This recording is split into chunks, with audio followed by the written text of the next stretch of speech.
Hi, everyone. I'm Perry Pinto. I'm with Walton Street Capital. Walton Street Capital is a private equity fund based out of Chicago. We've been in business since 1995. The predecessor company to Walton Street was J&B Realty Corp. Neil Bloom, who's the B in J&B, is also the managing principal of Walton Street Capital. So we've been in business since basically the 60s. Walton Street has raised its money through a series of discretionary funds.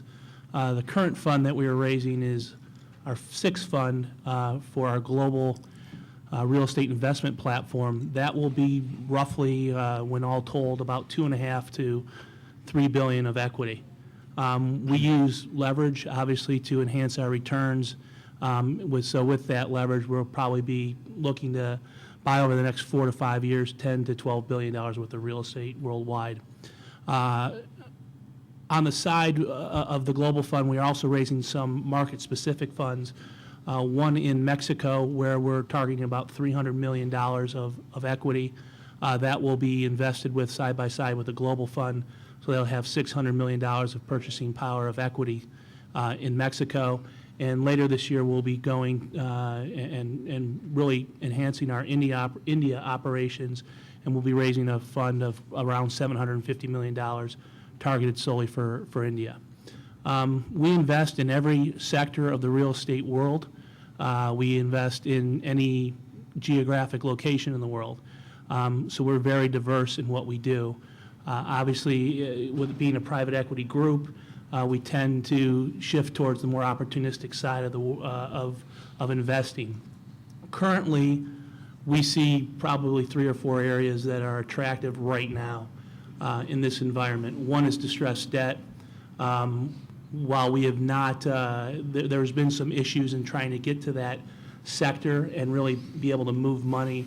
We have, in the last 30 days, seen a much more robust flow of debt product coming from the banks, and it's been interesting to watch just have discussions with the banks on how they'll finance those pieces going forward.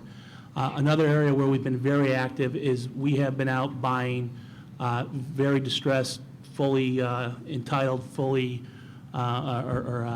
residential home sites, usually with lots that are fully finished. To give you a sense, we're buying these, when you say pennies on the dollar, we're buying 800, 900 unit or lot properties that are fully committed, fully built out in terms of their infrastructure for 10 cents on the dollar. We feel that, and we're buying those all equity. We feel that it's a smart play if you have a long horizon and look at those assets, and we do with that asset class. We're targeting our returns to be generated over a 10-year hold. So we think it's an interesting play. We've been active in buying smaller deals. Normally we are buying $100 million assets and up. In the recent downturn, obviously with the difficulty in obtaining debt, we've shifted that strategy in the markets that we really like to buying smaller office product that is well located. And by smaller, I'm talking probably the $30 to $50 million deal. We can finance fairly readily with local banks and our connections. And finally, obviously, we do see in the emerging markets some really interesting opportunities. Obviously, Mexico and India come to mind, just given what we're doing with our funds there. Very interesting. Roland brought up a really interesting topic, and I wanted to sort of discuss it with the rest of the panel. When I was selling real estate, a lot of times we'd call them price per pound buyers.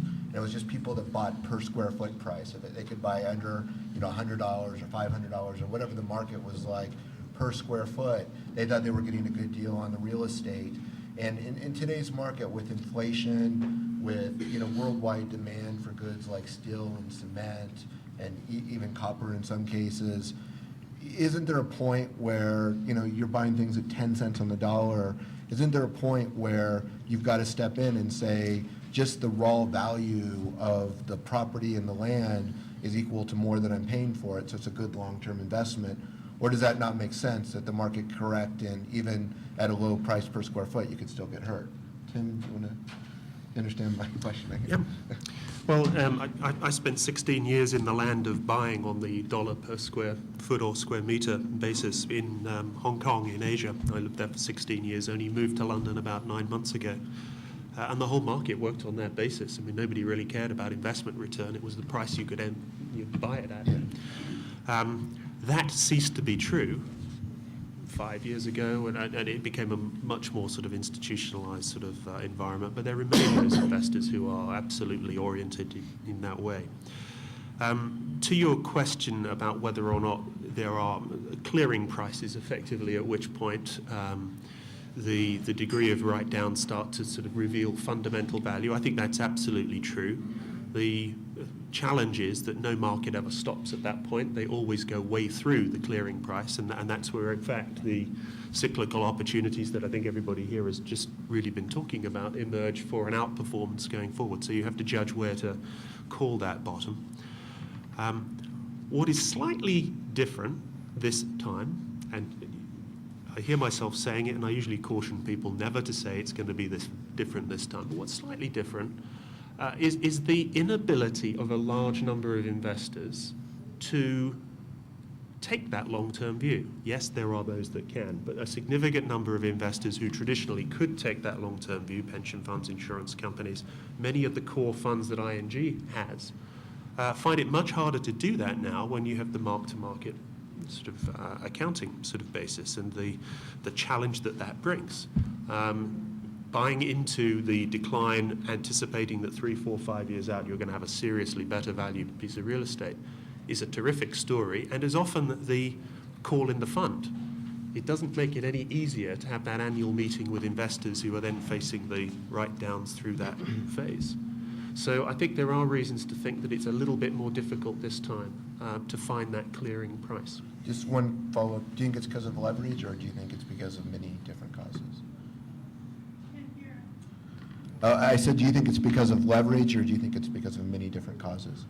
You mean the over-leverage using the system, the fact that so many buyers are so highly levered, does it make those declines, does it multiply them basically, making it much more difficult to handle?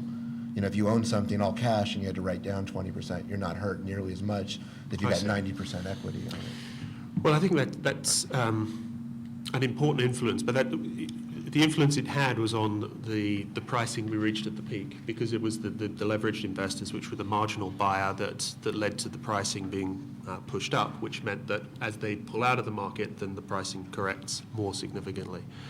I would, sorry, you always have to answer from your own perspective. Yeah. The core plus funds we have, we're not in that space. Okay. We were not that highly leveraged anywhere that we were in the sort of 50, 60% sort of places, apart from places like Japan, where we would have been a little higher. So in that sort of space, we were probably a little bit more insulated. And in fact, the withdrawal of the highly leveraged investors, for me, is actually a good thing, because that brings the market back to where we probably were most comfortable.